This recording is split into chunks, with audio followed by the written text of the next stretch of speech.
Every single day, I'm gonna make something great. That's my way. Forward. Our prosperity as a nation depends upon the personal financial prosperity of each of us as individuals. This book deals with the personal successes of each of us. Success means accomplishments as the result of our own efforts and abilities. Proper preparation is the key to our success. Our acts can be no wiser than our thoughts. Our thinking can be no wiser than our understanding. This book of cures for lean purses has been termed a guide to financial understanding. That indeed is its purpose, to offer those who are ambitious for financial success an insight which will aid them to acquire money, to keep money, and to make their surpluses earn more money. In the pages which follow, we are taken back to Babylon, the cradle in which was nurtured the basic principles of finance now recognized and used the world over. To new readers, the author is happy to extend the wish that its pages may contain for them the same inspiration for growing bank accounts, greater financial successes, and the solution of difficult personal financial problems so enthusiastically reported by readers from coast to coast.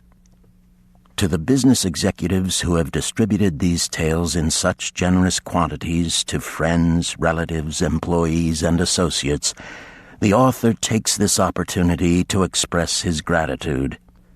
No endorsement could be higher than that of practical men who appreciate its teachings because they themselves have worked up to important successes by applying the very principles it advocates.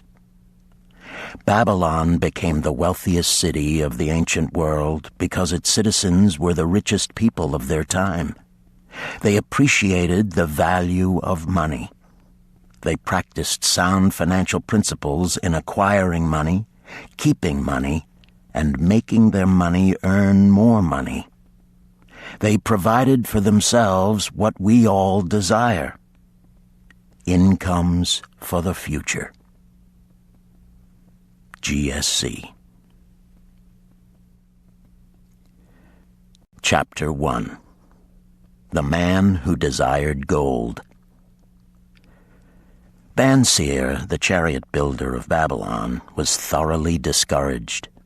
From his seat upon the low wall surrounding his property, he gazed sadly at his simple home and the open workshop in which stood a partially completed chariot. His wife frequently appeared at the open door. Her furtive glances in his direction reminded him that the meal bag was almost empty and he should be at work finishing the chariot, hammering and hewing, polishing and painting, stretching taut the leather over the wheel rims, preparing it for delivery so he could collect from his wealthy customer. Nevertheless, his fat, muscular body sat stolidly upon the wall. His slow mind was struggling patiently with a problem for which he could find no answer. The hot tropical sun, so typical of this valley of the Euphrates, beat down upon him mercilessly. Beads of perspiration formed upon his brow and trickled down unnoticed to lose themselves in the hairy jungle on his chest. Beyond his home towered the high terraced walls surrounding the king's palace. Nearby, cleaving the blue heavens, was the painted tower of the Temple of Bel. In the shadow of such grandeur was his simple home and many others far less neat and well cared for. Babylon was like this, a mixture of grandeur and squalor, of dazzling wealth and direst poverty, crowded together without plan or system within the protecting walls of the city. Behind him, had he cared to turn and look, the noisy chariots of the rich jostled and crowded aside the sandaled tradesmen as well as the barefooted beggars. Even the rich were forced to turn into the gutters to clear the way for the long lines of slave water carriers on the king's business, each bearing a heavy goatskin of water to be poured upon the hanging gardens. Banseer was too engrossed in his own problem to hear or heed the confused hubbub of the busy city. It was the unexpected twanging of the strings from a familiar lyre that aroused him from his reverie. He turned and looked into the sensitive, smiling face of his best friend, Kabai, the musician. "May the gods bless thee with great liberality, my good friend," began Kabai with an elaborate salute. "Yet it does appear they have already been so generous thou needst not to labor. I rejoice with thee in thy good fortune. More, I would even share it with thee. Pray, from thy purse, which must be bulging, else thou wouldst be busy in yon shop, extract but 2 humble shekels and lend them to me until after the nobleman's feast this night. Thou wilt not miss them ere they are returned." "If I did have 2 shekels," Banseer responded gloomily, "to no one could I lend them, not even to you, my best of friends, for they would be my fortune, my entire fortune." No one lends his entire fortune, not even to his best friend. "What?"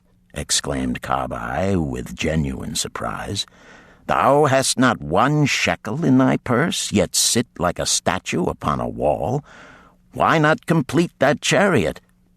How else canst thou provide for thy noble appetite? 'Tis not like thee, my friend. Where is thy endless energy? Doth something distress thee? Have the gods brought to thee troubles?" "A torment from the gods it must be," Banseer agreed. "It began with a dream, a senseless dream in which I thought I was a man of means. From my belt hung a handsome purse, heavy with coins. There were shekels which I cast with careless freedom to the beggars. There were pieces of silver with which I did buy finery for my wife and whatever I did desire for myself. There were pieces of gold which made me feel assured of the future and unafraid to spend the silver. A glorious feeling of contentment was within me. You would not have known me for thy hard-working friend, nor wouldst have known my wife, so free from wrinkles was her face and shining with happiness. She was again the smiling maiden of our early married days." "A pleasant dream indeed," commented Kabai. "But why should such pleasant feelings as it aroused turn thee into a glum statue upon the wall?" "Why, indeed? Because when I awoke and remembered how empty was my purse, a feeling of rebellion swept over me. Let us talk it over together, for, as the sailors do say, we ride in the same boat, we two. As youngsters we went together to the priests to learn wisdom. As young men we shared each other's pleasures. As grown men we have always been close friends. We have been contented subjects of our kind. We have been satisfied to work long hours and spend our earnings freely. We have earned much coin in the years that have passed, yet to know the joys that come from wealth, we must dream about them. Bah! Are we more than dumb sheep? We live in the richest city in all the world. The travelers do say none equals it in wealth. About us is much display of wealth, but of it we ourselves have not. After half a lifetime of hard labor, thou, my best of friends, hast an empty purse, and sayest to me, may I borrow such a trifle as 2 shekels until after the nobleman's feast this night? Then what do I reply? Do I say, here is my purse, its contents will I gladly share? No, I admit that my purse is as empty as thine. What is the matter? Why cannot we acquire silver and gold, more than enough for food and robes? Consider also our sons, Banseer continued. Are they not following in the footsteps of their fathers? Need they and their families and their sons' families live all their lives in the midst of such treasures of gold, and yet, like us, be content to banquet upon sour goat's milk and porridge? Never in all the years of our friendship didst thou talk like this before, Bansir. Kabai was puzzled. Never in all those years did I think like this before. From early dawn until darkness stopped me, I have labored to build the finest chariots any man could make, soft-heartedly hoping some day the gods would recognize my worthy deeds and bestow upon me great prosperity. This they have never done. At last I realize this they will never do. Therefore my heart is sad. I wish to be a man of means. I wish to own lands and cattle, to have fine robes and coins in my purse.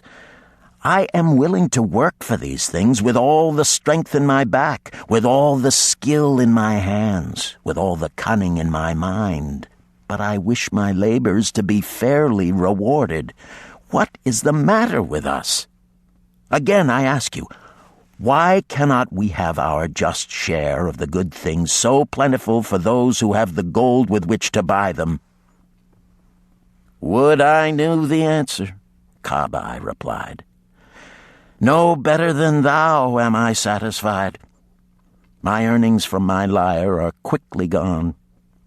Often must I plan and scheme that my family be not hungry. Also within my breast is a deep longing for a lyre large enough that it may truly sing the strains of music that do surge through my mind. With such an instrument could I make music finer than even the king has ever heard before. Such a lyre thou shouldst have. No man in all Babylon could make it sing more sweetly. Could make it sing so sweetly not only the king, but the gods themselves would be delighted. But how mayest thou secure it while we both of us are as poor as the king's slaves? Listen to the bell. Here they come. He pointed to the long column of half-naked, sweating water-bearers plodding laboriously up the narrow street from the river. 5 abreast they marched, each bent under a heavy goatskin of water. A fine figure of a man he who doth lead them, Kabai indicated the wearer of the bell who marched in front without a load. A prominent man in his own country, 'tis easy to see. There are many good figures in the line, Bansir agreed, as good men as we. Tall blond men from the north, laughing black men from the south, little brown men from the nearer countries, all marching together from the river to the gardens, back and forth, day after day, year after year, naught of happiness to look forward to, beds of straw upon which to sleep, hard grain porridge to eat. Pity the poor brutes, Kabai. Pity them I do, yet thou dost make me see how little better off are we, free men though we call ourselves. That is truth, Kabai, unpleasant thought though it may be. We do not wish to go on year after year living slavish lives, working, getting nowhere. Might we not find out how others acquire gold and do as they do? Kabai inquired. Perhaps there is some secret we might learn if we but sought from those who knew, replied Bansir thoughtfully. This very day, suggested Kabai, I did pass our old friend Arkad, riding in his golden chariot. This I will say, he did not look over my humble head as many in his station might consider his right. Instead, he did wave his hand that all onlookers might see him pay greetings and bestow his smile of friendship upon Kabai, the musician. He is claimed to be the richest man in all Babylon, Bansir mused. So rich, the king is said to seek his golden aid in affairs of the treasury, Kabai replied. So rich, Banseer interrupted, I fear if I should meet him in the darkness of the night, I should lay my hands upon his fat wallet. Nonsense, reproved Kabai. A man's wealth is not in the purse he carries. A fat purse quickly empties if there be no golden stream to refill it. Arkad has an income that constantly keeps his purse full, no matter how liberally he spends. Income, that is the thing, ejaculated Banseer. I wish an income that will keep flowing into my purse whether I sit upon the wall or travel to far lands. Arkad must know how a man can make an income for himself. Dost suppose it is something he could make clear to a mind as slow as mine? Methinks he did teach his knowledge to his son, Nomasir, Kabai responded. Did he not go to Nineveh and, so it is told at the inn, become, without aid from his father, one of the richest men in that city? Kabai, thou bringest to me a rare thought. A new light gleamed in Banseer's eyes. It costs nothing to ask wise advice from a good friend, and Arkad was always that. Never mind though our purses be as empty as the falcon's nest of a year ago. Let that not detain us. We are weary of being without gold in the midst of plenty. We wish to become men of means. Come, let us go to Arkad and ask how we also may acquire incomes for ourselves. Thou speakest with true inspiration, Banseer. Thou bringest to my mind a new understanding. Thou makest me to realize the reason why we have never found any measure of wealth. We never sought it. Thou hast labored patiently to build the staunchest chariots in Babylon. To that purpose was devoted your best endeavors. Therefore, at it thou didst succeed. I strove to become a skillful lyre player, and at it I did succeed. In those things toward which we exerted our best endeavors, we succeeded. The gods were content to let us continue thus. Now at last we see a light, bright like that from the rising sun. It biddeth us to learn more, that we may prosper more. With a new understanding, we shall find honorable ways to accomplish our desires. Let us go to Arkad this very day, Banseer urged. Also, let us ask other friends of our boyhood days who have fared no better than ourselves to join us, that they too may share in his wisdom. Thou wert ever thus thoughtful to thy friends, Banseer. Therefore hast thou many friends. It shall be as thou sayest. We go this day and take them with us.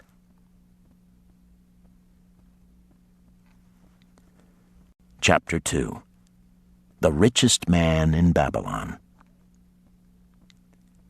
In old Babylon there once lived a certain very rich man named Arkad. Far and wide he was famed for his great wealth. Also was he famed for his liberality. He was generous in his charities. He was generous with his family. He was liberal in his own expenses. But nevertheless, each year his wealth increased more rapidly than he spent it. And there were certain friends of younger days who came to him and said, You, Arkad, are more fortunate than we. You have become the richest man in all Babylon, while we struggle for existence. You can wear the finest garments, and you can enjoy the rarest foods, while we must be content if we can clothe our families in raiment that is presentable and feed them as best we can. Yet once we were equal. We studied under the same master. We played in the same games, and in neither the studies nor the games did you outshine us. And in the years since, you have been no more an honorable citizen than we. Nor have you worked harder or more faithfully insofar as we can judge. Why, then, should a fickle fate single you out to enjoy all the good things of life and ignore us who are equally deserving?" Thereupon Arcad remonstrated with them, saying, "If you have not acquired more than a bare existence in the years since we were youths, it is because you either have failed to learn the laws that govern the building of wealth, or else you do not observe them. Fickle fate is a vicious goddess who brings no permanent good to anyone. On the contrary, she brings ruin to almost every man upon whom she showers unearned gold. She makes wanton spenders who soon dissipate all they receive and are left beset by overwhelming appetites and desires they have not the ability to gratify. Yet others whom she favors become misers and hoard their wealth, fearing to spend what they have, knowing they do not possess the ability to replace it. They further are beset by fear of robbers and doom themselves to lives of emptiness and secret misery. Others there probably are who can take unearned gold and add to it and continue to be happy and contented citizens. But so few are they, I know of them but by hearsay. Think you of the men who have inherited sudden wealth, and see if these things are not so." His friends admitted that of the men they knew who had inherited wealth, these words were true, and they besought him to explain to them how he had become possessed of so much prosperity, so he continued. "In my youth, I looked about me and saw all the good things there were to bring happiness and contentment, and I realized that wealth increased the potency of all these. Wealth is a power. With wealth, many things are possible. One may ornament the home with the richest of furnishings. One may sail the distant seas. One may feast on the delicacies of far lands. One may buy the ornaments of the gold worker and the stone polisher. One may even build mighty temples for the gods. One may do all these things and many others in which there is delight for the senses and gratification for the soul. And when I realized all this, I decided to myself that I would claim my share of the good things of life. I would not be one of those who stand afar off, enviously watching others enjoy. I would not be content to clothe myself in the cheapest raiment that looked respectable. I would not be satisfied with the lot of a poor man. On the contrary, I would make myself a guest at this banquet of good things. Being, as you know, the son of a humble merchant, one of a large family with no hope of an inheritance, and not being endowed, as you have so frankly said, with superior powers or wisdom, I decided that if I was to achieve what I desired, time and study would be required. As for time, all men have it in abundance. You, each of you, have let slip by sufficient time to have made yourselves wealthy. Yet you admit you have nothing to show except your good families, of which you can be justly proud. As for study, did not our wise teacher teach us that learning was of two kinds? The one kind being the things we learned and knew, and the other being the training that taught us how to find out what we did not know. Therefore did I decide to find out how one might accumulate wealth, and when I had found out, to make this my task and do it well. For is it not wise that we should enjoy while we dwell in the brightness of the sunshine? For sorrows enough shall descend upon us when we depart for the darkness of the world of spirit. I found employment as a scribe in the hall of records, and long hours each day I labored upon the clay tablets. Week after week and month after month I labored, yet for my earnings I had naught to show. Food and clothing and penance to the gods and other things of which I could remember not what absorbed all my earnings, but my determination did not leave me. And one day Algamish, the moneylender, came to the house of the city master and ordered a copy of the 9th law, and he said to me, "I must have this in 2 days, and if the task is done by that time, 2 coppers will I give to thee." So I labored hard, but the law was long, and when Algamish returned, the task was unfinished. He was angry, and had I been his slave, he would have beaten me. But knowing the city master would not permit him to injure me, I was unafraid, so I said to him, "Algamish, you are a very rich man. Tell me how I may also become rich, and all night I will carve upon the clay, and when the sun rises, it shall be completed."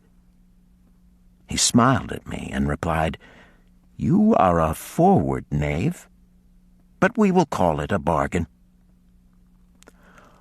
All that night I carved, though my back pained and the smell of the wick made my head ache until my eyes could hardly see. But when he returned at sunup, the tablets were complete. "Now," I said, "tell me what you promised." "You have fulfilled your part of our bargain, my son," he said to me kindly, "and I am ready to fulfill mine. I will tell you these things you wish to know because I am becoming an old man, and an old tongue loves to wag. And when youth comes to age for advice, he receives the wisdom of years. But too often does youth think that age knows only the wisdom of days that are gone, and therefore profits not. But remember this: the sun that shines today is the sun that shone when thy father was born, and will still be shining when thy last grandchild shall pass into the darkness. The thoughts of youth," he continued, "are bright lights that shine forth like the meteors that oft make brilliant the sky. But the wisdom of age is like the fixed stars that shine so unchanged that the sailor may depend upon them to steer his course. Mark you well my words, for if you do not, you will fail to grasp the truth that I will tell you, and you will think that your night's work has been in vain." Then he looked at me shrewdly from under his shaggy brows and said in a low, forceful tone, "I found the road to wealth when I decided that a part of all I earned was mine to keep. And so will you." Then he continued to look at me with a glance that I could feel pierce me, but said no more. "Is that all?" I asked. "That was sufficient to change the heart of a sheepherder into the heart of a moneylender," he replied. "But all I earn is mine to keep, is it not?" I demanded. "Far from it," he replied. "Do you not pay the garment maker? Do you not pay the sandal maker? Do you not pay for the things you eat? Can you live in Babylon without spending? What have you to show for your earnings of the past month? What for the past year? Fool! You pay to everyone but yourself. Dullard! You labor for others. As well be a slave and work for what your master gives you to eat and wear. If you did keep for yourself 1/10 of all you earn, how much would you have in 10 years? My knowledge of the numbers did not forsake me, and I answered, "As much as I earn in 1 year." "You speak but half the truth," he retorted. "Every gold piece you save is a slave to work for you. Every copper it earns is its child that also can earn for you. If you would become wealthy, then what you save must earn, and its children must earn, that all may help to give to you the abundance you crave. You think I cheat you for your long night's work, he continued. But I am paying you 1,000 times over if you have the intelligence to grasp the truth I offer you. A part of all you earn is yours to keep. It should not be less than 1/10, no matter how little you earn. It can be as much more as you can afford. Pay yourself first. Do not buy from the clothes maker and the sandal maker more than you can pay out of the rest and still have enough for food and charity and penance to the gods.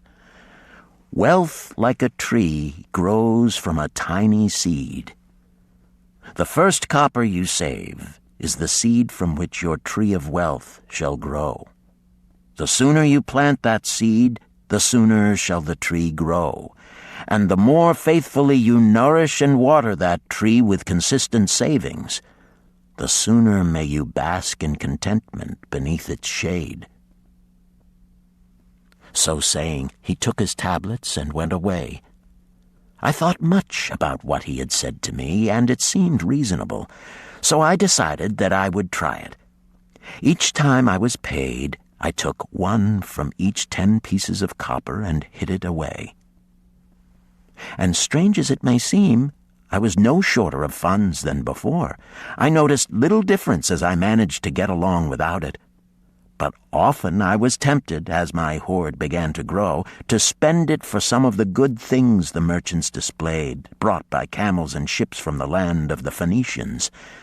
But I wisely refrained. A 12th month after Algamish had gone, he again returned and said to me, "Son, have you paid to yourself not less than 1/10 of all you have earned for the past year?" I answered proudly, "Yes, master, I have." "That is good," he answered, beaming upon me. "And what have you done with it?" "I have given it to Asmer, the brickmaker, who told me he was traveling over the far seas, and in Tyre he would buy from me the rare jewels of the Phoenicians. When he returns, we shall sell these at high prices and divide the earnings." "Every fool must learn," he growled. "But why trust the knowledge of a brickmaker about jewels? Would you go to the breadmaker to inquire about the stars? No, by my tunic, you would go to the astrologer if you had power to think. Your savings are gone, youth. You have jerked your wealth tree up by the roots. But plant another. Try again. And next time, if you would have advice about jewels, go to the jewel merchant. If you would know the truth about sheep, go to the herdsman. Advice is one thing that is freely given away, but watch that you take only what is worth having. He who takes advice about his savings from one who is inexperienced in such matters shall pay with his savings for proving the falsity of their opinions."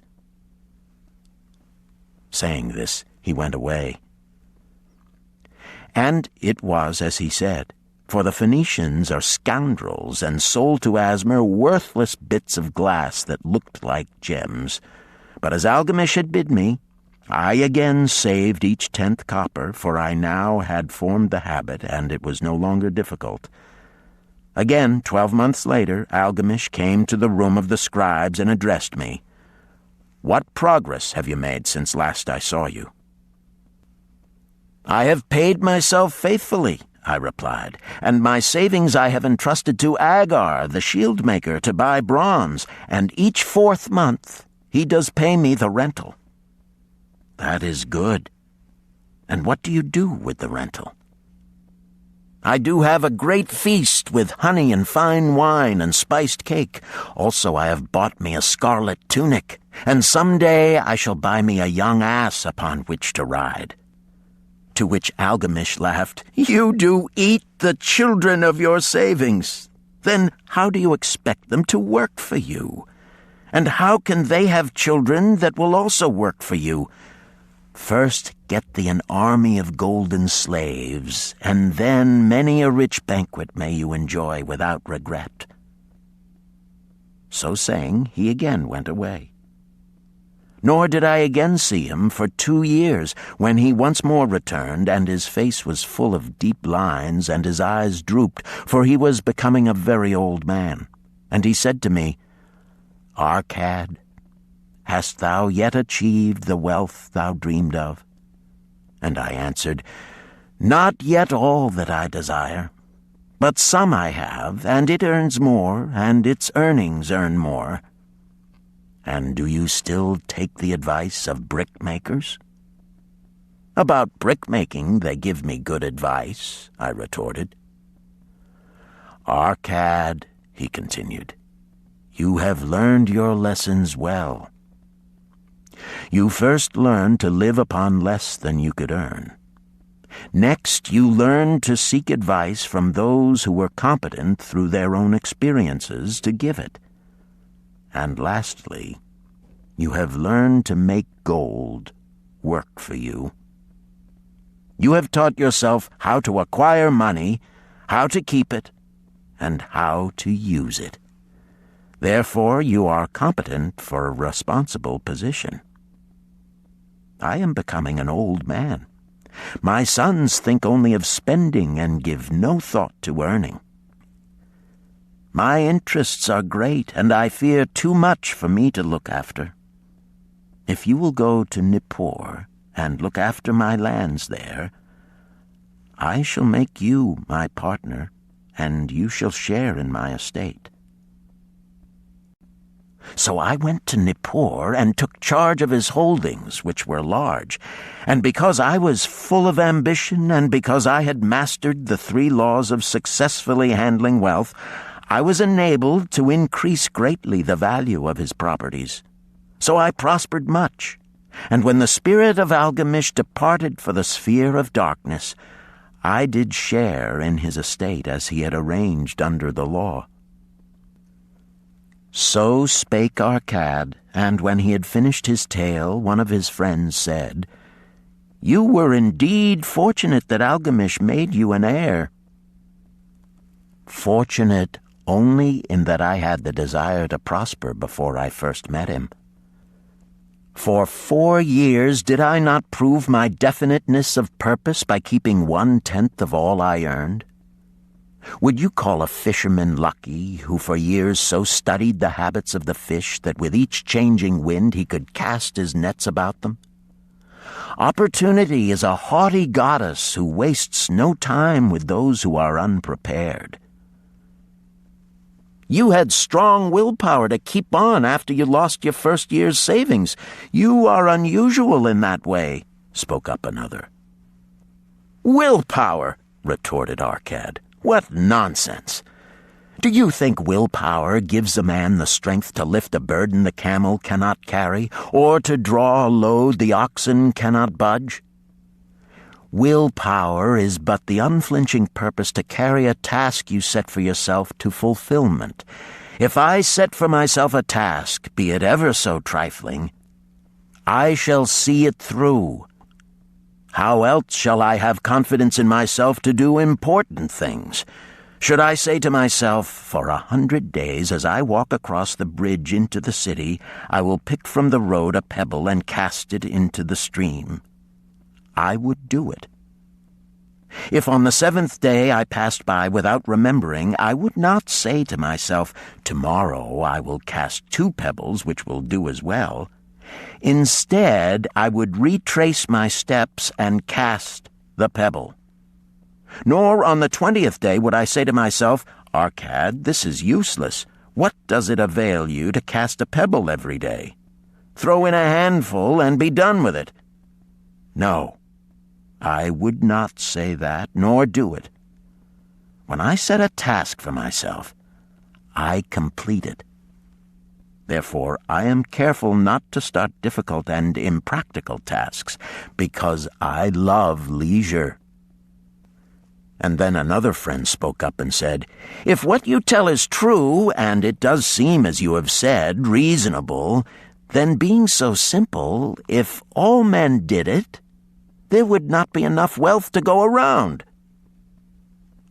Wealth grows wherever men exert energy, Arcad replied. If a rich man builds him a new palace, is the gold he pays out gone? No, the brickmaker has part of it, and the laborer has part of it, and the artist has part of it, and everyone who labors upon the house has part of it. Yet, when the palace is completed, is it not worth all it cost? And is the ground upon which it stands not worth more because it is there? And is the ground that adjoins it not worth more because it is there? Wealth grows in magic ways. No man can prophesy the limit of it.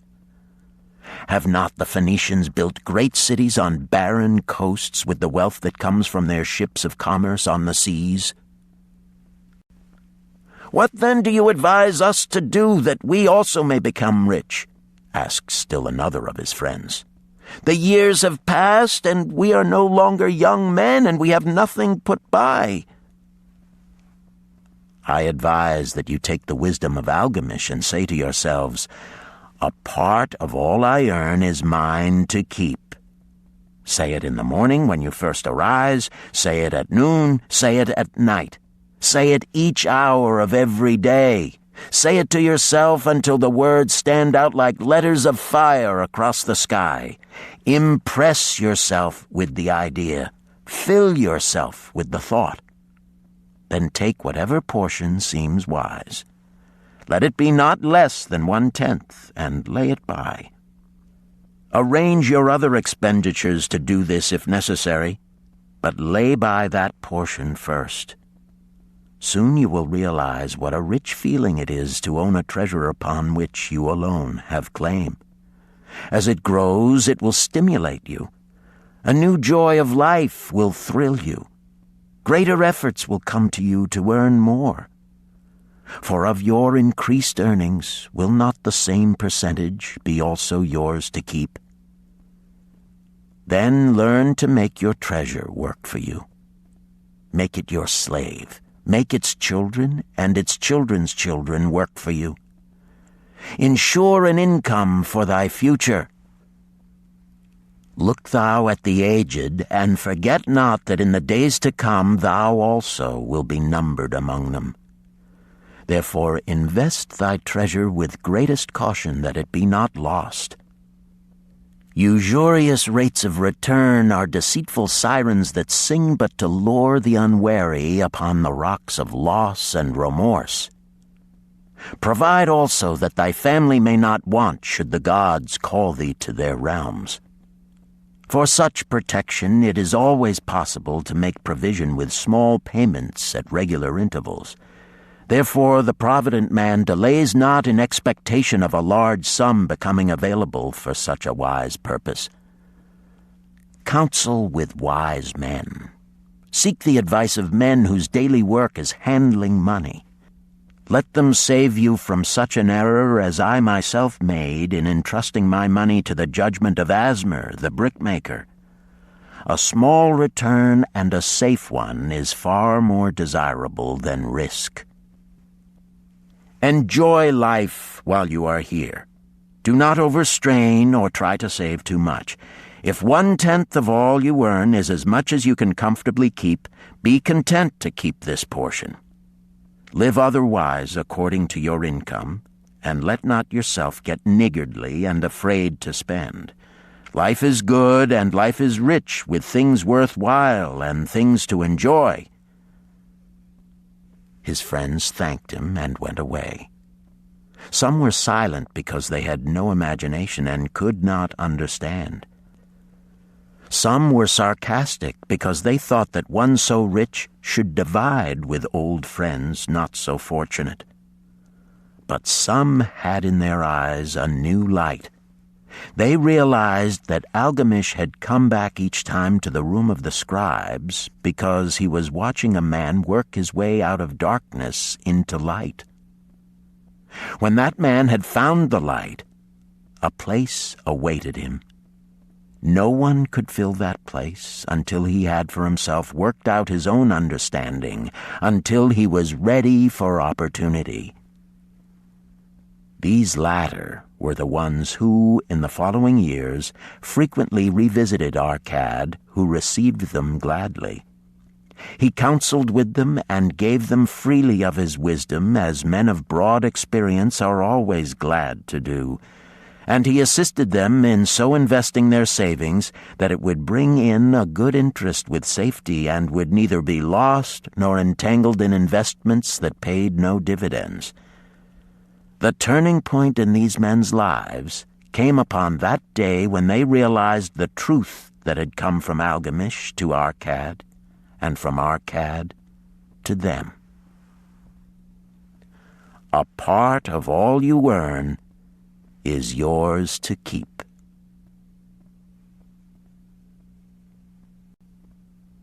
Chapter 3. 7 Cures for a Lean Purse. The glory of Babylon endures. Down through the ages, its reputation comes to us as the richest of cities, its treasures as fabulous. Yet it was not always so. The riches of Babylon were the results of the wisdom of its people. They first had to learn how to become wealthy. When the good King Sargon returned to Babylon after defeating his enemies, the Elamites, he was confronted with a serious situation. The royal chancellor explained it to the king thus: "After many years of great prosperity brought to our people because your majesty built the great irrigation canals and the mighty temples of the gods, now that these works are completed, the people seem unable to support themselves. The laborers are without employment. The merchants have few customers. The farmers are unable to sell their produce. The people have not enough gold to buy food." "But where has all the gold gone that we spent for these great improvements?" demanded the king. "It has found its way, I fear," responded the chancellor, "into the possession of a few very rich men of our city. It filtered through the fingers of most of our people as quickly as the goat's milk goes through the strainer.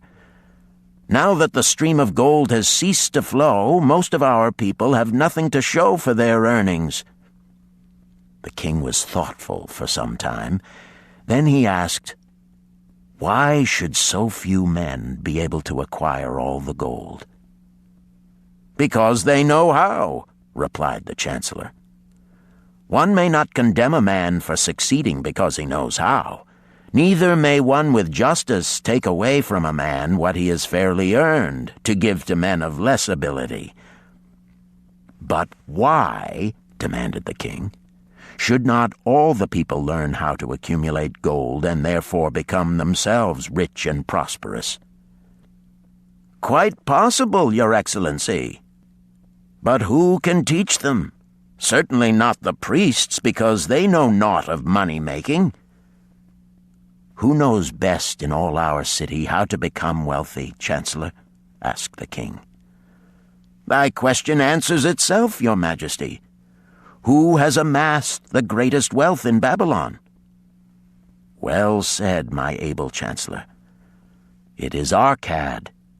He is the richest man in Babylon. Bring him before me on the morrow." Upon the following day, as the king had decreed, Arcad appeared before him, straight and sprightly, despite his 80 years and 10. "Arcad," spoke the king, "is it true thou art the richest man in Babylon?" "So it is reported, Your Majesty, and no man disputes it." "How becamest thou so wealthy?" "By taking advantage of opportunities available to all citizens of our good city." "Thou hadst nothing to start with?" "Only a great desire for wealth. Besides this, nothing." "Arcad," continued the king, Our city is in a very unhappy state because a few men know how to acquire wealth and therefore monopolize it, while the mass of our citizens lack the knowledge of how to keep any part of the gold they receive.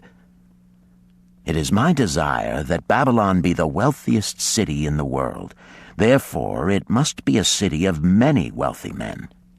Therefore, we must teach all the people how to acquire riches. Tell me, Arcad, is there any secret to acquiring wealth? Can it be taught? It is practical, Your Majesty. That which one man knows can be taught to others. The king's eyes glowed. Arcad, thou speakest the words I wish to hear. Wilt thou lend thyself to this great cause? Wilt thou teach thy knowledge to a school for teachers, each of whom shall teach others until there are enough trained to teach these truths to every worthy subject in my domain? Arcad bowed and said, I am thy humble servant to command. Whatever knowledge I possess will I gladly give for the betterment of my fellow men and the glory of my king. Let your good chancellor arrange for me a class of 100 men, and I will teach them those 7 cures which did fatten my purse, than which there was none leaner in all Babylon. A fortnight later, in compliance with the king's command, the chosen 100 assembled in the great hall of the Temple of Learning, seated upon colorful rings in a semicircle. Arcad sat beside a small tabaret upon which smoked a sacred lamp sending forth a strange and pleasing odor. "Behold the richest man in Babylon," whispered a student, nudging his neighbor as Arcad arose. "He is but a man, even as the rest of us." "As a dutiful subject of our great king," Arcad began, "I stand before you in his service. Because once I was a poor youth who did greatly desire gold, and because I found knowledge that enabled me to acquire it, he asks that I impart unto you my knowledge. I started my fortune in the humblest way. I had no advantage not enjoyed as fully by you and every citizen in Babylon. The first storehouse of my treasure was a well-worn purse. I loathed its useless emptiness. I desired that it be round and full, clinking with the sound of gold. Therefore I sought every remedy for a lean purse. I found 7. To you who are assembled before me shall I explain the 7 cures for a lean purse, which I do recommend to all men who desire much gold. Each day for 7 days will I explain to you one of the 7 remedies. Listen attentively to the knowledge that I will impart. Debate it with me. Discuss it among yourselves. Learn these lessons thoroughly, that ye may also plant in your own purse the seed of wealth. First must each of you start wisely to build a fortune of his own. Then wilt thou be competent, and only then, to teach these truths to others. I shall teach to you in simple ways how to fatten your purses. This is the first step leading to the Temple of Wealth, and no man may climb who cannot plant his feet firmly upon the first step. We shall now consider the first cure. The first cure. Start thy purse to fattening. Arcad addressed the thoughtful man in the second row. My good friend, at what craft workest thou? I, replied the man, am a scribe and carve records upon the clay tablets. Even at such labor did I myself earn my first coppers. Therefore thou hast the same opportunity to build a fortune. He spoke to a florid-faced man farther back. Pray tell also what dost thou to earn thy bread? I, responded this man, am a meat butcher. I do buy the goats the farmers raise and kill them and sell the meat to the housewives and the hides to the sandal makers. because thou dost also labor and earn, thou hast every advantage to succeed that I did possess." In this way did Arcad proceed to find out how each man labored to earn his living. When he had done questioning them, he said, "Now, my students, ye can see that there are many trades and labors at which men may earn coins. Each of the ways of earning is a stream of gold from which the worker doth divert by his labors a portion to his own purse. Therefore into the purse of each of you flows a stream of coins, large or small, according to his ability. Is it not so?" Thereupon they agreed that it was so. "Then," continued Arcad, "if each of you desireth to build for himself a fortune, is it not wise to start by utilizing that source of wealth which he already has established?" To this they agreed. Then Arcad turned to a humble man who had declared himself an egg merchant. "If thou select one of thy baskets and put into it each morning 10 eggs and take out from it each evening 9 eggs, what will eventually happen?"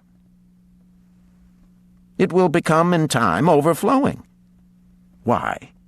"Because each day I put in 1 more egg than I take out." Arcad turned to the class with a smile. "Does any man here have a lean purse?"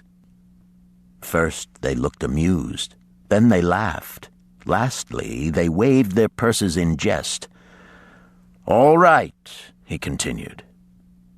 "Now I shall tell thee the first remedy I learned to cure a lean purse.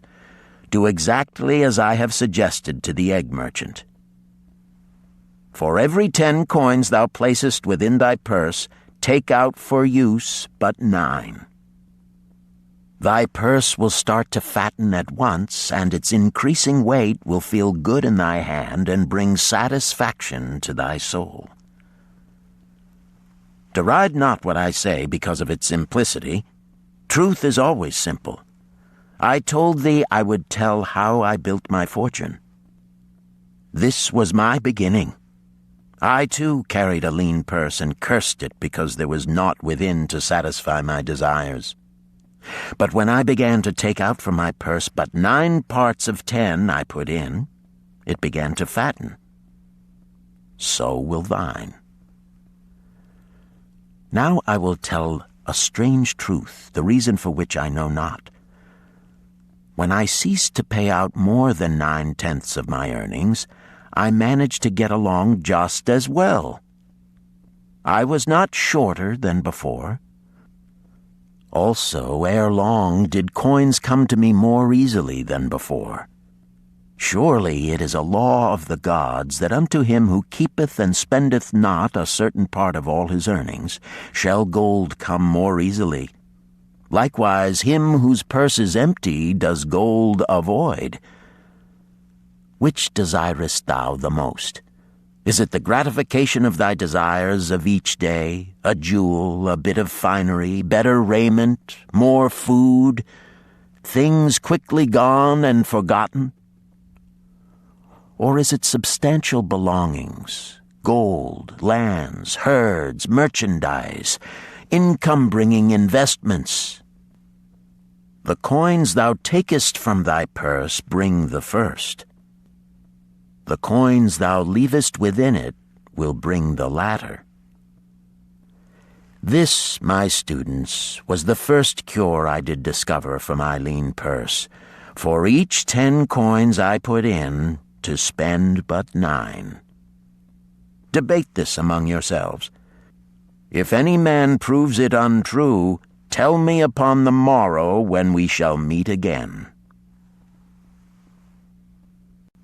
The second cure. Control thy expenditures. Some of your members, my students, have asked me this. How can a man keep 1/10 of all he earns in his purse when all the coins he earns are not enough for his necessary expenses? So did Arcad address his students upon the second day. Yesterday, how many of thee carried lean purses? All of us, answered the class. Yet thou do not all earn the same. Some earn much more than others. Some have much larger families to support. Yet all purses were equally lean. Now I will tell thee an unusual truth about men and sons of men. It is this: that what each of us calls our necessary expenses will always grow to equal our incomes unless we protest to the contrary. Confuse not the necessary expenses with thy desires. Each of you, together with your good families, have more desires than your earnings can gratify. Therefore are thy earnings spent to gratify these desires in so far as they will go. Still thou retainest many ungratified desires. All men are burdened with more desires than they can gratify. Because of my wealth, thinkest thou I may gratify every desire? 'Tis a false idea. There are limits to my time. There are limits to my strength. There are limits to the distance I may travel. There are limits to what I may eat. There are limits to the zest with which I may enjoy. I say to you that just as weeds grow in a field wherever the farmer leaves space for their roots, even so freely do desires grow in men whenever there is a possibility of their being gratified. Thy desires are a multitude, and those that thou mayest gratify are but few. Study thoughtfully thy accustomed habits of living. Herein may be most often found certain accepted expenses that may wisely be reduced or eliminated. Let thy motto be 100% of appreciated value demanded for each coin spent. Therefore, engrave upon the clay each thing for which thou desireth to spend. Select those that are necessary and others that are possible through the expenditure of 9/10 of thy income. Cross out the rest and consider them but a part of that great multitude of desires that must go unsatisfied, and regret them not. Budget then thy necessary expenses. Touch not the 1/10 that is fattening thy purse. Let this be thy great desire that is being fulfilled. Keep working with thy budget. Keep adjusting it to help thee. Make it thy first assistant in defending thy fattening purse. Hereupon one of the students, wearing a robe of red and gold, arose and said, I am a free man. I believe that it is my right to enjoy the good things of life. Therefore do I rebel against the slavery of a budget which determines just how much I may spend and for what. I feel it would take much pleasure from my life and make me little more than a pack-ass to carry a burden. To him Arcad replied, Who, my friend, would determine thy budget? I would make it for myself, responded the protesting one. In that case, were a pack-ass to budget his burden, would he include therein jewels and rugs and heavy bars of gold? Not so. He would include hay and grain and a bag of water for the desert trail. The purpose of a budget is to help thy purse to fatten. It is to assist thee to have thy necessities and, insofar as attainable, thy other desires. It is to enable thee to realize thy most cherished desires by defending them from thy casual wishes.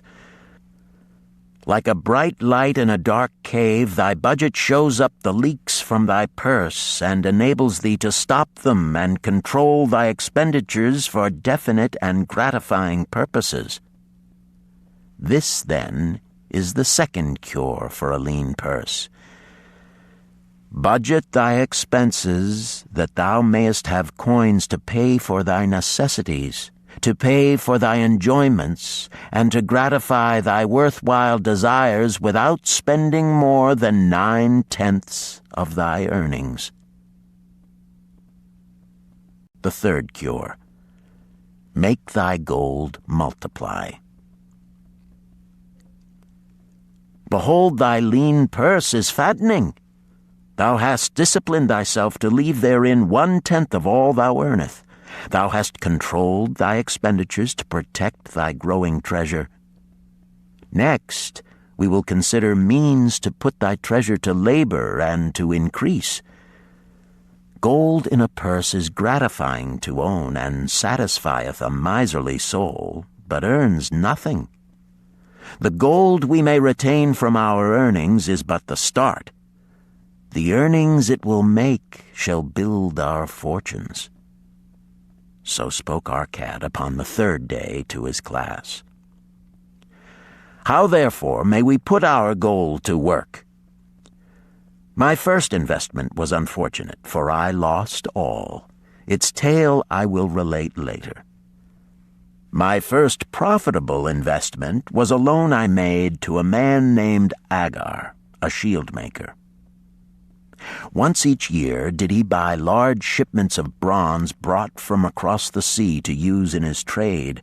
Lacking sufficient capital to pay the merchants, he would borrow from those who had extra coins. He was an honorable man. His borrowing he would repay, together with a liberal rental as he sold his shields. Each time I loaned to him, I loaned back also the rental he had paid to me. Therefore not only did my capital increase, but its earnings likewise increased. Most gratifying was it to have these sums returned to my purse. I tell you, my students, a man's wealth is not in the coins he carries in his purse.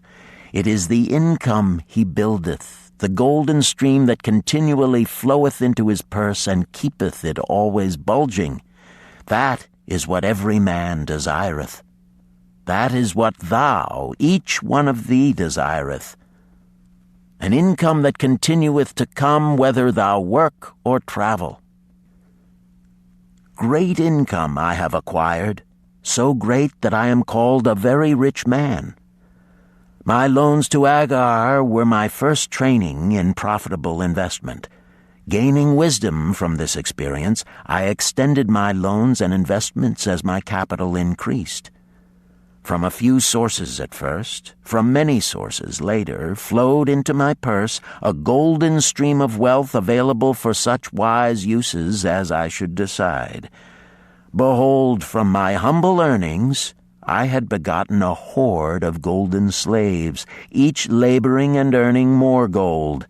As they labored for me, so their children also labored, and their children's children, until great was the income from their combined efforts. Gold increaseth rapidly when making reasonable earnings, as thou wilt see from the following. A farmer, when his first son was born, took 10 pieces of silver to a moneylender and asked him to keep it on rental for his son until he became 20 years of age. This the moneylender did, and agreed the rental should be 1/4 of its value each 4 years. The farmer asked, because this sum he had set aside as belonging to his son, that the rental be added to the principal. When the boy had reached the age of 20 years, the farmer again went to the moneylender to inquire about the silver. The moneylender explained that because this sum had been increased by compound interest, the original 10 pieces of silver had now grown to 30 1/2 pieces. The farmer was well pleased, and because the son did not need the coins, he left them with the moneylender. When the son became 50 years of age, the father meantime having passed to the other world, the moneylender paid the son in settlement 167 pieces of silver. Thus, in 50 years, had the investment multiplied itself at rental almost 17 times. This, then, is the third cure for a lean purse. To put each coin to laboring, that it may reproduce its kind, even as the flocks of the field, and help bring to thee income, a stream of wealth that shall flow constantly into thy purse. The fourth cure. Guard thy treasures from loss. Misfortune loves a shining mark. Gold in a man's purse must be guarded with firmness, else it be lost. Thus it is wise that we must first secure small amounts and learn to protect them before the gods entrust us with larger. So spoke our cad upon the 4th day to his class. Every owner of gold is tempted by opportunities whereby it would seem that he could make large sums by its investment in most plausible projects.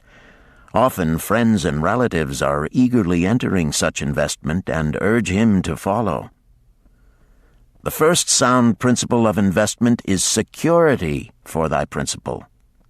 Is it wise to be intrigued by larger earnings when thy principal may be lost?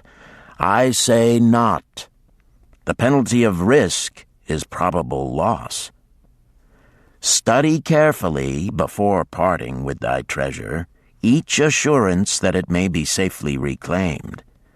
Be not misled by thine own romantic desires to make wealth rapidly. Before thou loan it to any man, assure thyself of his ability to repay and his reputation for doing so, that thou mayest not unwittingly be making him a present of thy hard-earned treasure. Before thou entrust it as an investment in any field, acquaint thyself with the dangers which may beset it. My own first investment was a tragedy to me at the time. The guarded savings of a year I did entrust to a brickmaker named Asmer, who was traveling over the far seas and in Tyre agreed to buy for me the rare jewels of the Phoenicians. These we would sell upon his return and divide the profits. The Phoenicians were scoundrels and sold him bits of glass. My treasure was lost. Today, my training would show to me at once the folly of entrusting a brickmaker to buy jewels. Therefore do I advise thee from the wisdom of my experiences, be not too confident of thine own wisdom in entrusting thy treasures to the possible pitfalls of investments.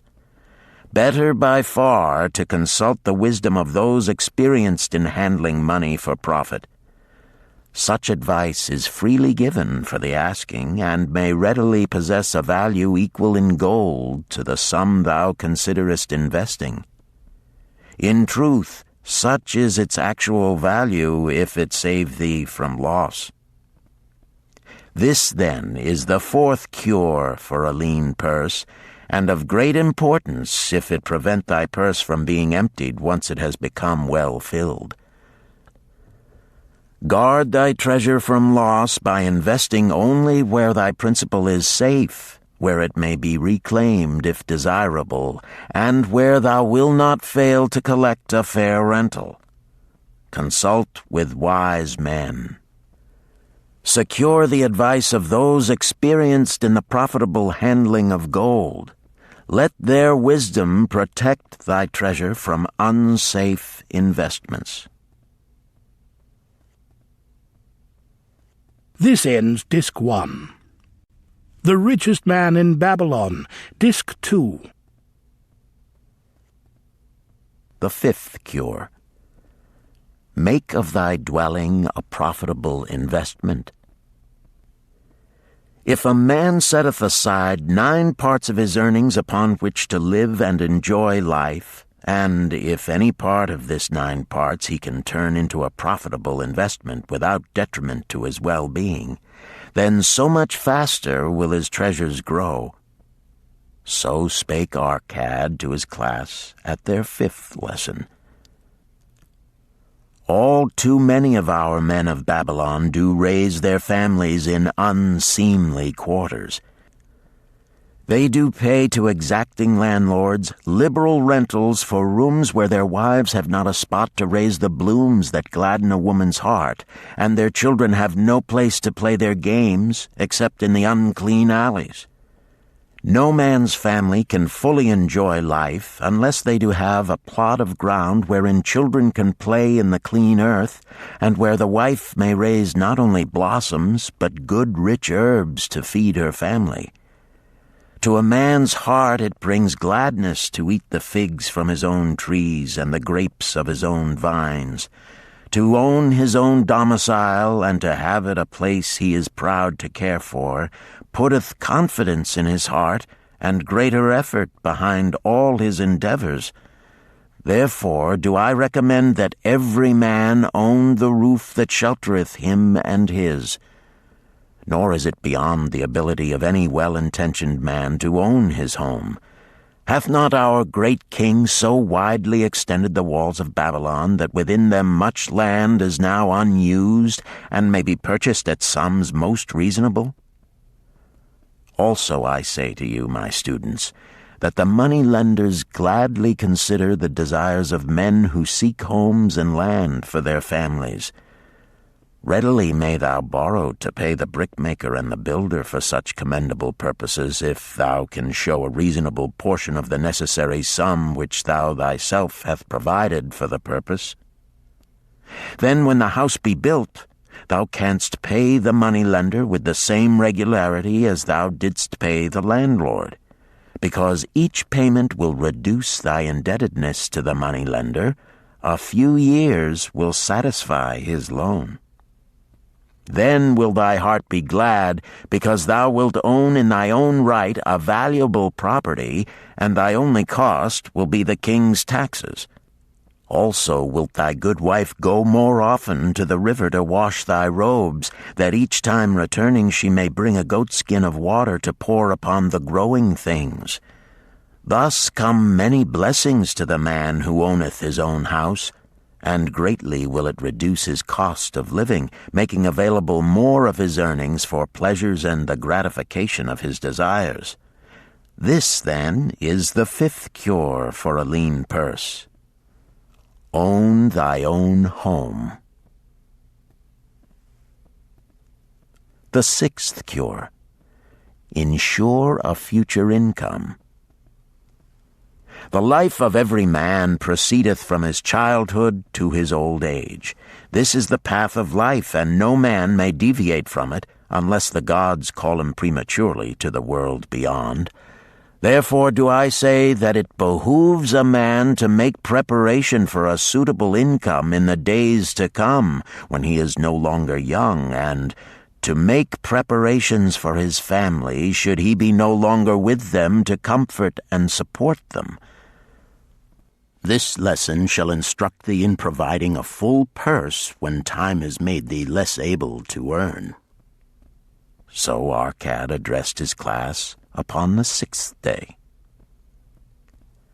The man who, because of his understanding of the laws of wealth, acquireth a growing surplus, should give thought to those future days.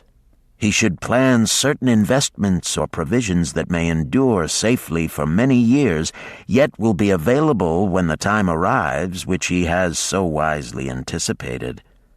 There are diverse ways by which a man may provide with safety for his future.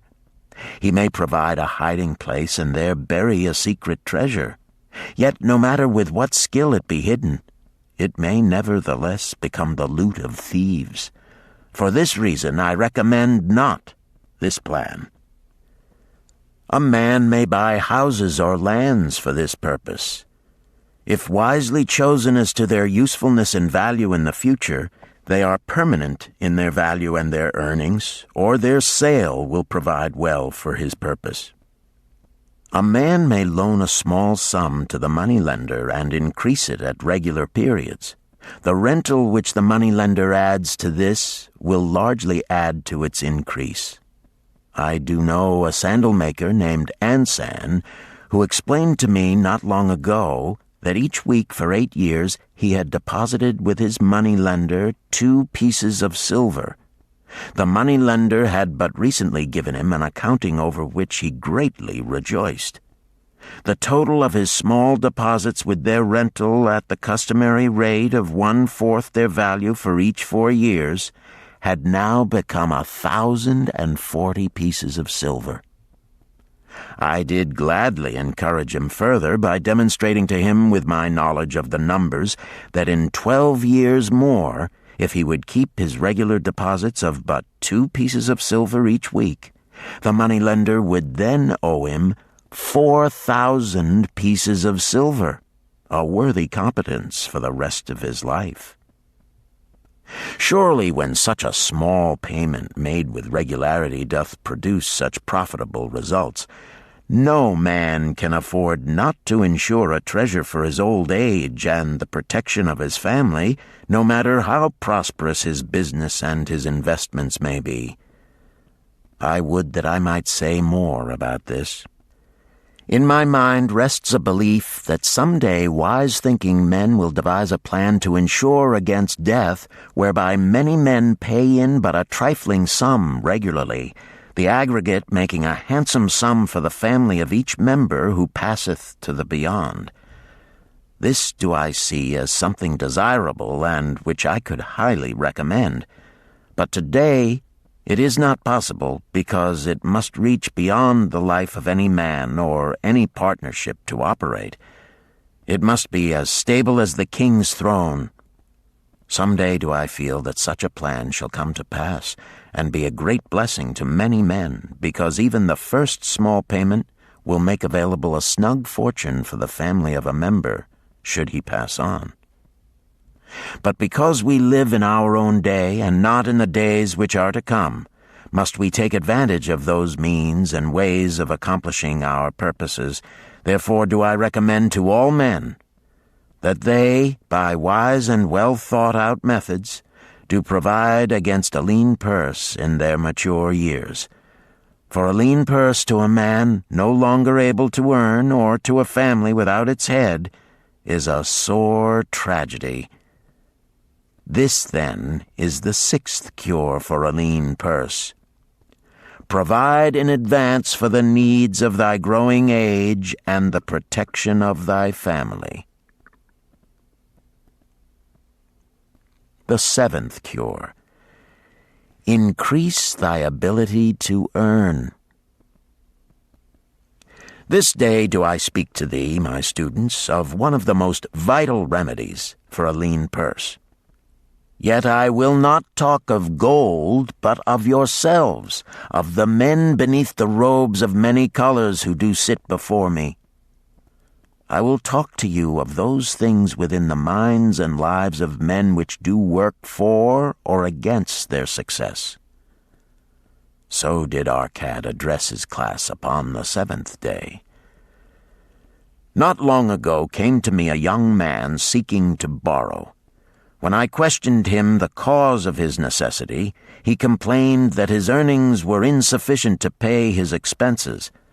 Thereupon I explained to him, this being the case, he was a poor customer for the moneylender, as he possessed no surplus earning capacity to repay the loan.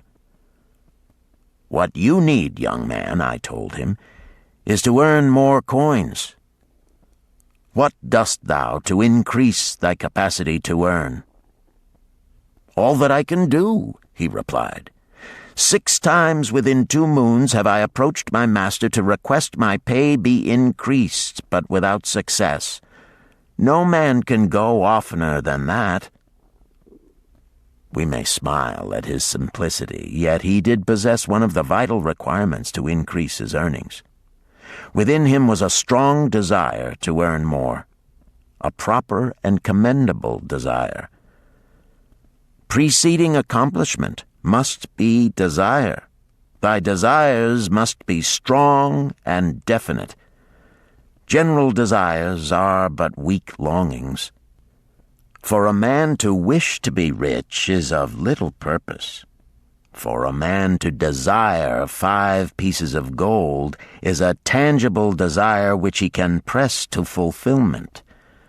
After he has backed his desire for 5 pieces of gold with strength of purpose to secure it, next he can find similar ways to obtain 10 pieces, and then 20 pieces, and later 1,000 pieces, and, behold, he has become wealthy.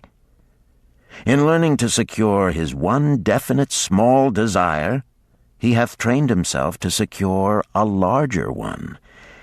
This is the process by which wealth is accumulated, first in small sums, then in larger ones as a man learns and becomes more capable. Desires must be simple and definite. They defeat their own purpose should they be too many, too confusing, or beyond a man's training to accomplish. As a man perfecteth himself in his calling, even so doth his ability to earn increase. In those days when I was a humble scribe carving upon the clay for a few coppers each day, I observed that other workers did more than I, and were paid more. Therefore did I determine that I would be exceeded by none. Nor did it take long for me to discover the reason for their greater success. More interest in my work, more concentration upon my task, more persistence in my effort, and, behold, few men could carve more tablets in a day than I. With reasonable promptness my increased skill was rewarded, nor was it necessary for me to go 6 times to my master to request recognition. The more of wisdom we know, the more we may earn. That man who seeks to learn more of his craft shall be richly rewarded. If he is an artisan, he may seek to learn the methods and the tools of those most skillful in the same line. If he laboreth at the law or at healing, he may consult and exchange knowledge with others of his calling. If he be a merchant, he may continually seek better goods that can be purchased at lower prices. Always do the affairs of men change and improve, because keen-minded men seek greater skill that they may better serve those upon whose patronage they depend. Therefore, I urge all men to be in the front rank of progress and not to stand still, lest they be left behind. Many things come to make a man's life rich with gainful experiences. Such things as the following a man must do if he respects himself. He must pay his debts with all the promptness within his power, not purchasing that for which he is unable to pay. He must take care of his family that they may think and speak well of him. He must make a will of record that, in case the gods call him, proper and honorable division of his property be accomplished. He must have compassion upon those who are injured and smitten by misfortune, and aid them within reasonable limits. He must do deeds of thoughtfulness to those dear to him. Thus, the 7th and last remedy for a lean purse is to cultivate thy own powers, to study and become wiser, to become more skillful, to so act as to respect thyself. Thereby shalt thou acquire confidence in thyself to achieve thy carefully considered desires. These, then, are the 7 cures for a lean purse, which, out of the experience of a long and successful life, I do urge for all men who desire wealth. There is more gold in Babylon, my students, than thou dreamest of. There is abundance for all. Go thou forth and practice these truths, that thou mayest prosper and grow wealthy, as is thy right. Go thou forth and teach these truths, that every honorable subject of his majesty may also share liberally in the ample wealth of our beloved city. Chapter 4. Meet the Goddess of Good Luck. Babylonian proverb. If a man be lucky, there is no foretelling the possible extent of his good fortune. Pitch him into the Euphrates, and, like as not, he will swim out with a pearl in his hand. The desire to be lucky is universal. It was just as strong in the breasts of men 4,000 years ago in ancient Babylon as it is in the hearts of men today. We all hope to be favored by the whimsical goddess of good luck. Is there some way we can meet her and attract not only her favorable attention, but her generous favors? Is there a way to attract good luck? That is just what the men of ancient Babylon wished to know. It is exactly what they decided to find out. They were shrewd men and keen thinkers. That explains why their city became the richest and most powerful city of their time. In that distant past, they had no schools or colleges. Nevertheless, they had a center of learning, and a very practical one it was. Among the towered buildings in Babylon was one that ranked in importance with the palace of the king, the hanging gardens, and the temples of the gods. You will find scant mention of it in the history books, more likely no mention at all, yet it exerted a powerful influence upon the thought of that time. This building was the temple of learning, where the wisdom of the past was expounded by voluntary teachers and where subjects of popular interest were discussed in open forums. Within its walls, all men met as equals. The humblest of slaves could dispute with impunity the opinions of a prince of the royal house. Among the many who frequented the Temple of Learning was a wise rich man named Arcad, called the richest man in Babylon. He had his own special hall where almost any evening a large group of men, some old, some very young, but mostly middle-aged, gathered to discuss and argue interesting subjects. Suppose we listen in to see whether they knew how to attract good luck. The sun had just set like a great red ball of fire shining through the haze of desert dust when Arcad strolled to his accustomed platform.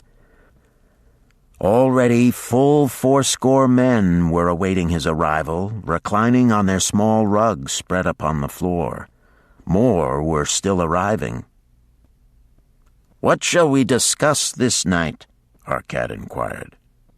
After a brief hesitation, a tall cloth weaver addressed him, arising as was the custom.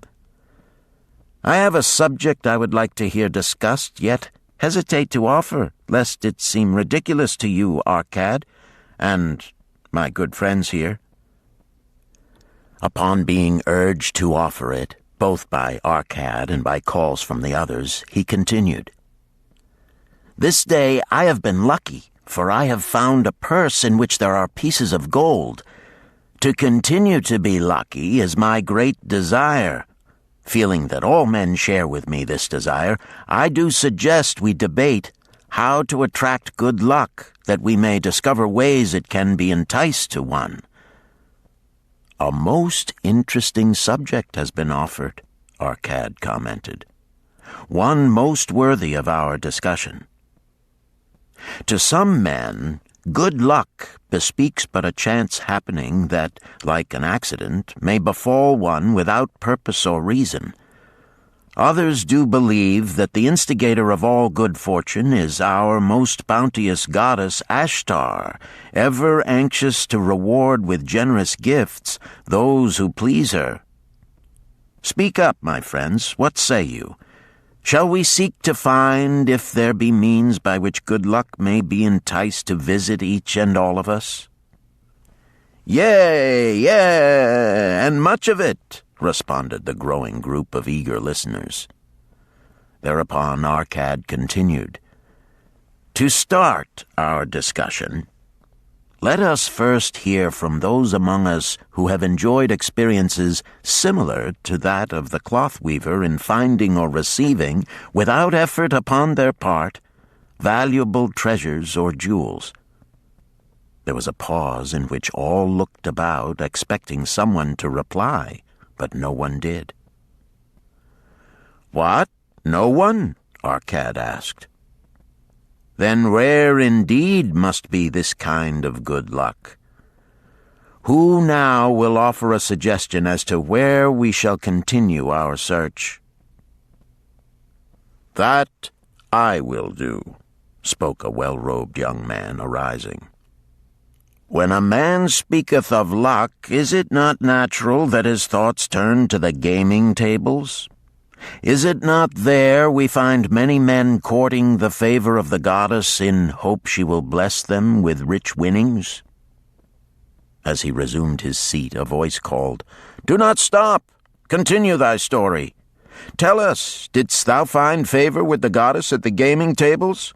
Did she turn the cubes with red side up so thou filled thy purse at the dealer's expense, or did she permit the blue sides to come up so the dealer raked in thy hard-earned pieces of silver?" The young man joined the good-natured laughter, then replied, "I am not averse to admitting she seemed not to know I was even there. But how about the rest of you? Have you found her waiting about such places to roll the cubes in your favor? We are eager to hear as well as to learn." "A wise start," broke in Arcad. "We meet here to consider all sides of each question. To ignore the gaming table would be to overlook an instinct common to most men, the love of taking a chance with a small amount of silver in the hope of winning much gold." "That doth remind me of the races but yesterday," called out another listener. "If the goddess frequents the gaming tables, certainly she does not overlook the races where the gilded chariots and the foaming horses offer far more excitement. Tell us honestly, Arcad, didst she whisper to you to place your bet upon those gray horses from Nineveh yesterday? I was standing just behind thee, and could scarce believe my ears when I heard thee place thy bet upon the grays. Thou knowest as well as any of us that no team in all Assyria can beat our beloved bays in a fair race. Didst the goddess whisper in thy ear to bet upon the grays because at the last turn the inside black would stumble and so interfere with our bays that the grays would win the race and score an unearned victory?" Arcad smiled indulgently at the banter. "What reason have we to feel the good goddess would take that much interest in any man's bet upon a horse race? To me, she is a goddess of love and dignity whose pleasure it is to aid those who are in need and to reward those who are deserving. I look to find her, not at the gaming tables or the races where men lose more gold than they win, but in other places where the doings of men are more worthwhile and more worthy of reward. In tilling the soil, in honest trading, in all of man's occupations, there is opportunity to make a profit upon his efforts and his transactions. Perhaps not all the time will he be rewarded, because sometimes his judgment may be faulty, and other times the winds and the weather may defeat his efforts. Yet, if he persists, he may usually expect to realize his profit. This is so because the chances of profit are always in his favor. But when a man playeth the games, the situation is reversed, for the chances of profit are always against him, and always in favor of the gamekeeper. The game is so arranged that it will always favor the keeper. It is his business at which he plans to make a liberal profit for himself from the coins bet by the players. Few players realize how certain are the gamekeeper's profits and how uncertain are their own chances to win. For example, let us consider wagers placed upon the cube. Each time it is cast, we bet which side will be uppermost. If it be the red side, the game master pays to us 4 times our bet. But if any other of the 5 sides come uppermost, we lose our bet. Thus, the figures show that for each cast we have 5 chances to lose, but because the red pays 4 for 1, we have 4 chances to win. In a night's play, the game master can expect to keep for his profit 1/5 of all the coins wagered. Can a man expect to win more than occasionally against odds so arranged that he should lose 1/5 of all his bets? "Yet some men do win large sums at times," volunteered one of the listeners. "Quite so, they do," Arcad continued. Realizing this, the question comes to me whether money secured in such ways brings permanent value to those who are thus lucky. Among my acquaintances are many of the successful men of Babylon, yet among them I am unable to name a single one who started his success from such a source. You who are gathered here tonight know many more of our substantial citizens. To me, it would be of much interest to learn how many of our successful citizens can credit the gaming tables with their start to success. Suppose each of you tell of those you know. What say you?"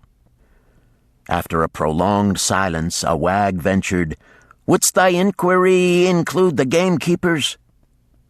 "If you think of no one else," Arcad responded, "if not one of you can think of anyone else, then how about yourselves?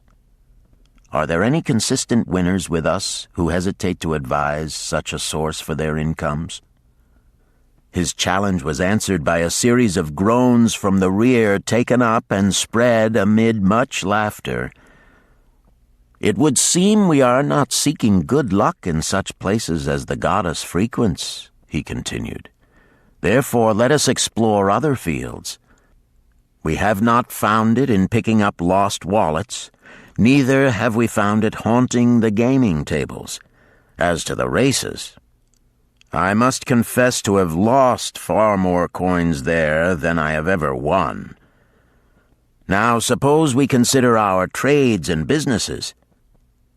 Is it not natural, if we conclude a profitable transaction, to consider it not good luck, but a just reward for our efforts? I am inclined to think we may be overlooking the gifts of the goddess. Perhaps she really does assist us when we do not appreciate her generosity. Who can suggest further discussion?"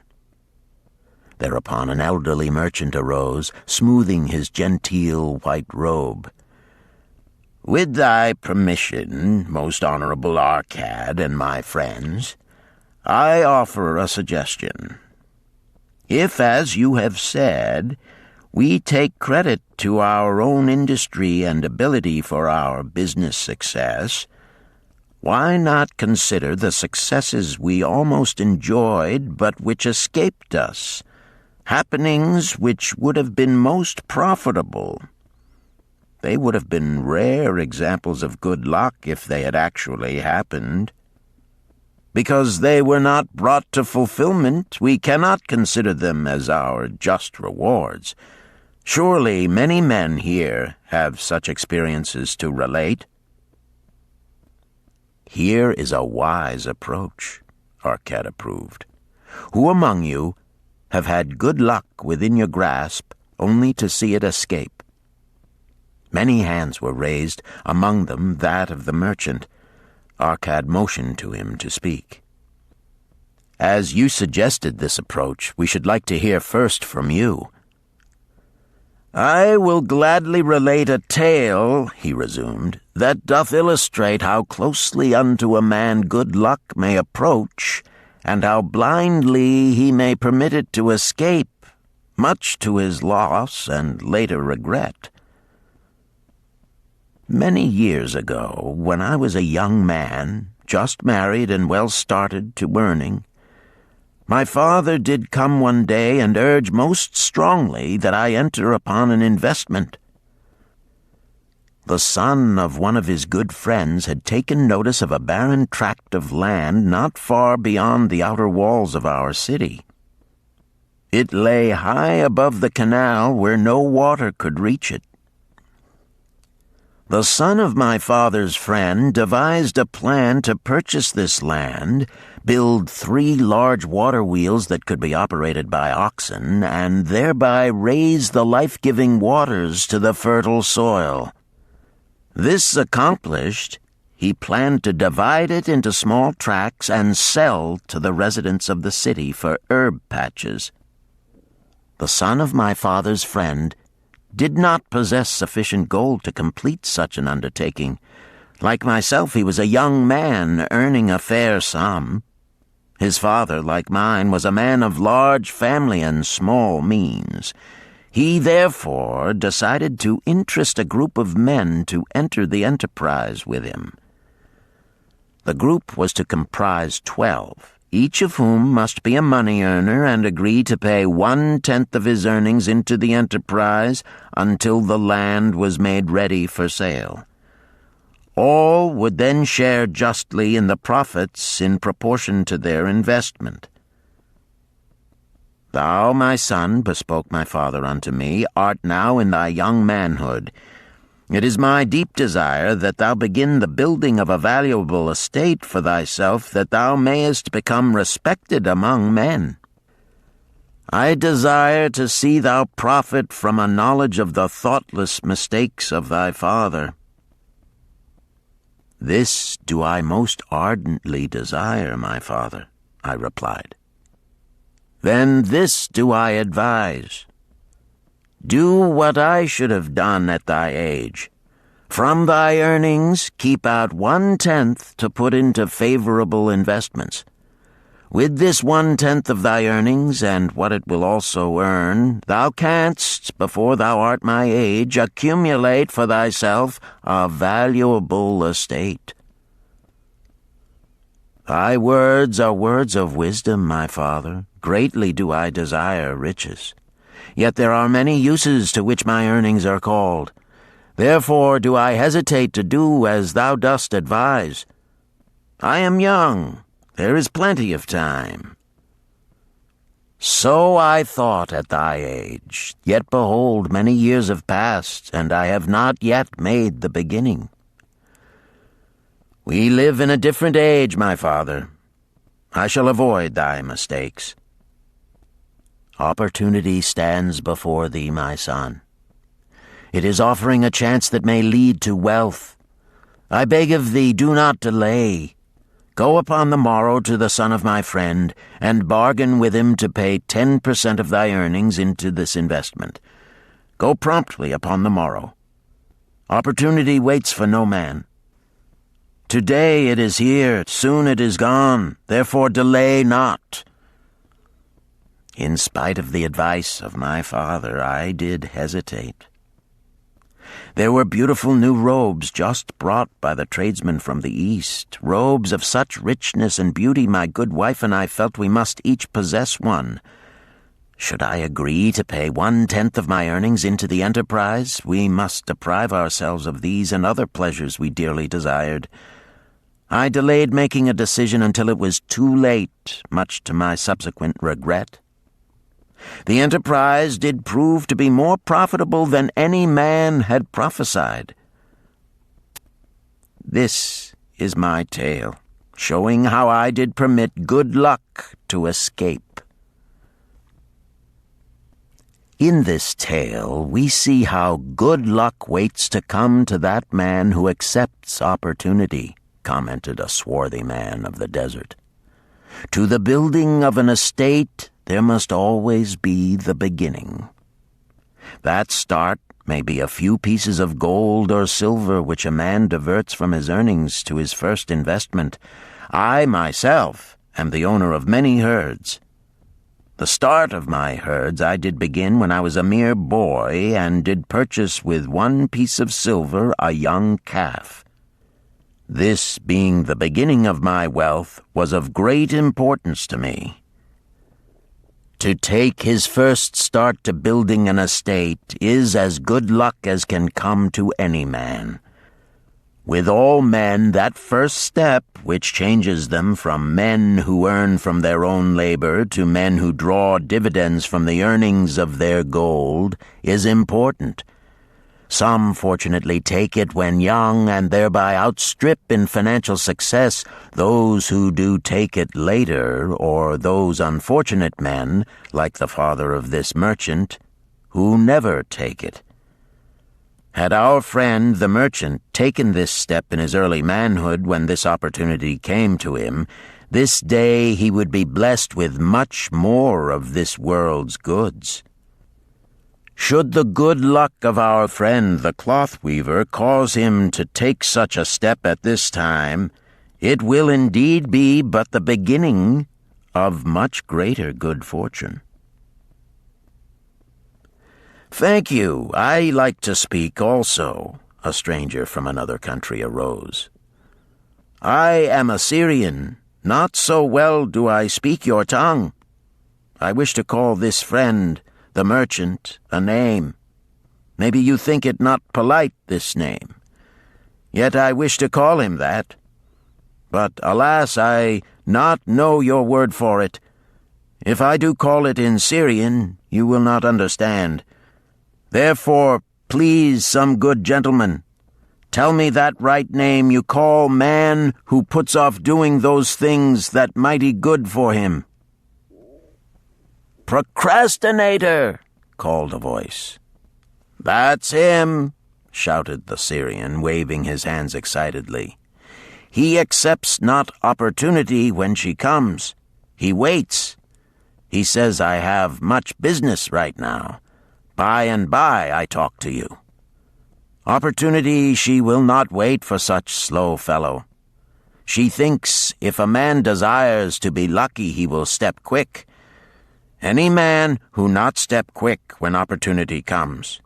He, big procrastinator like our friend, this merchant.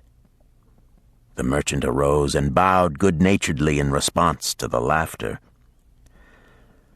My admiration to thee, stranger within our gates, who hesitates not to speak the truth.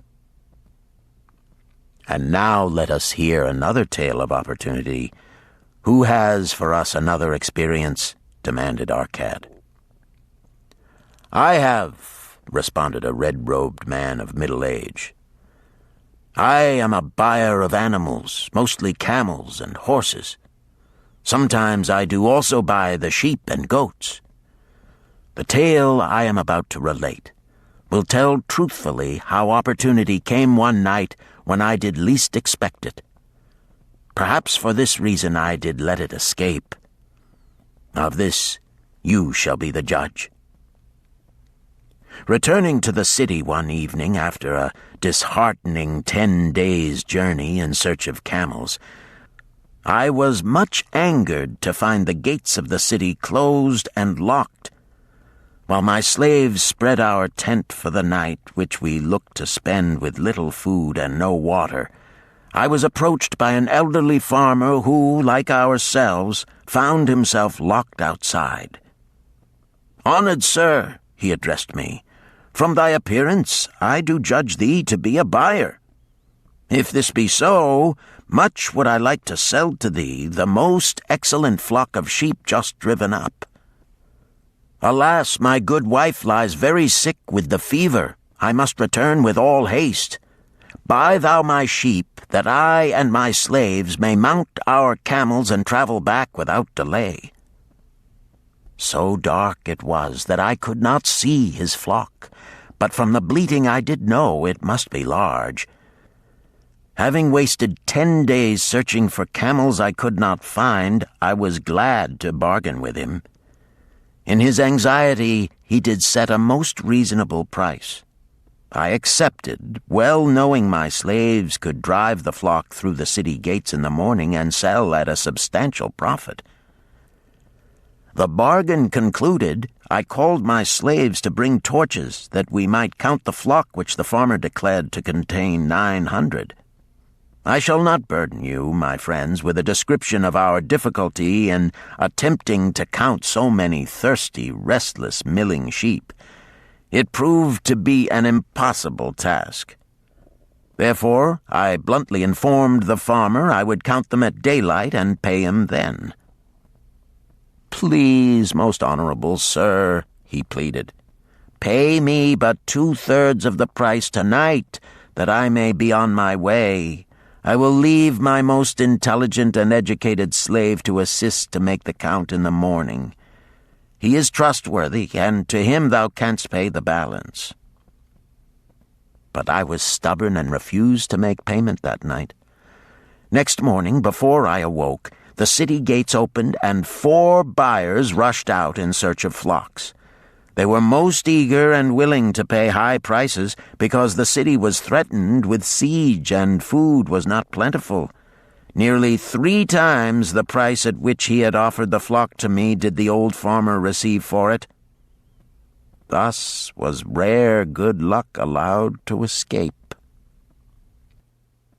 "Here is a tale most unusual," commented Arcad. "What wisdom doth it suggest?" "The wisdom of making a payment immediately when we are convinced our bargain is wise," suggested a venerable saddle-maker. "If the bargain be good, then dost thou need protection against thy own weaknesses as much as against any other man. We mortals are changeable. Alas, I must say, more apt to change our minds when right than wrong. Wrong, we are stubborn indeed. Right, we are prone to vacillate and let opportunity escape. My first judgment is my best. Yet always have I found it difficult to compel myself to proceed with a good bargain when made. Therefore, as a protection against my own weaknesses, I do make a prompt deposit thereon. This doth save me from later regrets for the good luck that should have been mine."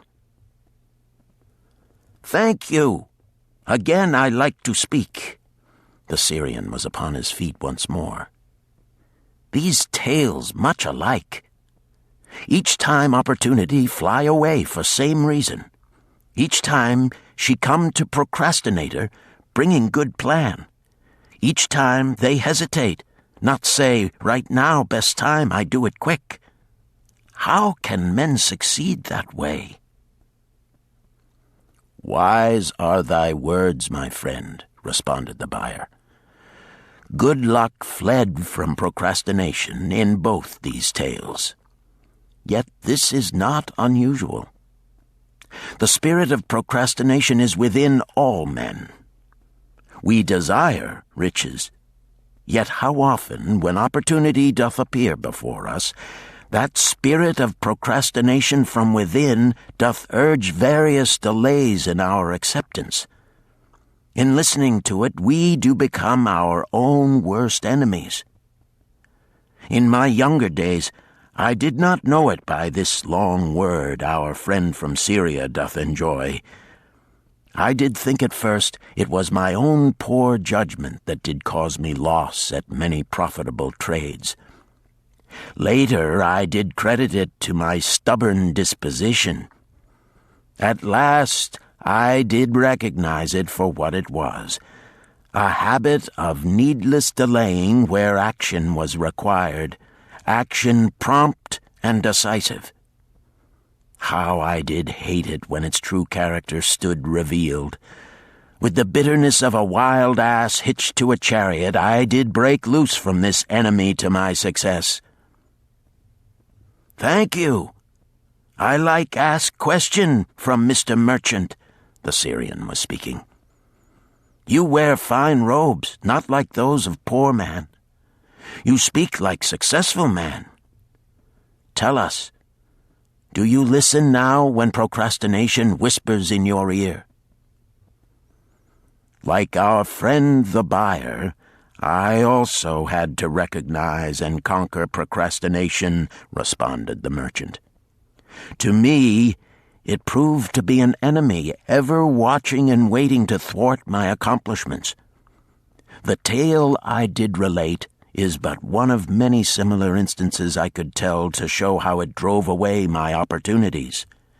'Tis not difficult to conquer once understood. No man willingly permits the thief to rob his bins of grain, nor does any man willingly permit an enemy to drive away his customers and rob him of his profits. When once I did recognize that such acts as these my enemy was committing, with determination I conquered him. So must every man master his own spirit of procrastination before he can expect to share in the rich treasures of Babylon. What sayest, Arcad? Because thou art the richest man in Babylon, many do proclaim thee to be the luckiest. Dost agree with me that no man can arrive at a full measure of success until he hath completely crushed the spirit of procrastination within him? "It is even as thou sayest," Arcad admitted. "During my long life, I have watched generation following generation, marching forward along those avenues of trade, science, and learning that lead to success in life. Opportunities came to all these men. Some grasped theirs and moved steadily to the gratification of their deepest desires, but the majority hesitated, faltered, and fell behind. Arcad turned to the cloth weaver. Thou didst suggest that we debate good luck. Let us hear what thou now thinkest upon the subject. I do see good luck in a different light. I had thought of it as something most desirable that might happen to a man without effort upon his part.